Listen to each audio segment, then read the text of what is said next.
इसीलिए calculation mistake का मतलब कोई पाप वगैरह या कुछ नहीं है, उससे हटा। सोचो कितना आसान आसान क्वेश्चन आते हैं, है ना, आते हैं कि नहीं है, एकदम सही।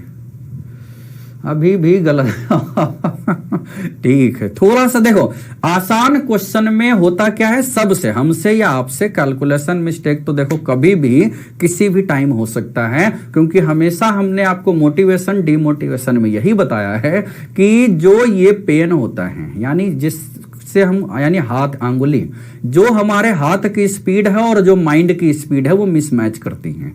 माइंड कितना तेजी से सोच सकता है ना, और हाथ कितनी तेजी से लिख सकता है, बहुत स्लो होता है। तो माइंड की स्पीड और हाथ की स्पीड मिसमैच कर रही है।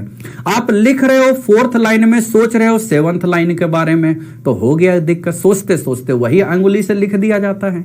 इसीलिए कैलकुलेशन मिस्टेक का मतलब कोई पाप वगैरह या कुछ नहीं है, उससे हटाने का एक ही तरीका है, ज्यादा से ज्यादा क्वेश्चन प्रैक्टिस करोगे और बैलेंस का मतलब माइंड और हाथ की स्पीड का बैलेंस, उसके लिए ही मेडिटेशन, ये सब योगा वगैरह होता है बच्चों, ठीक है।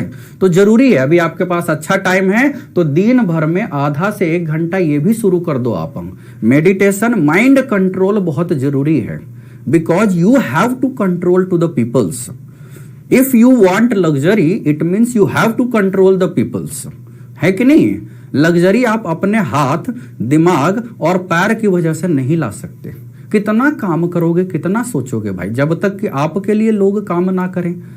As you have to control the peoples, तो first you have to control your self by doing meditation and yoga.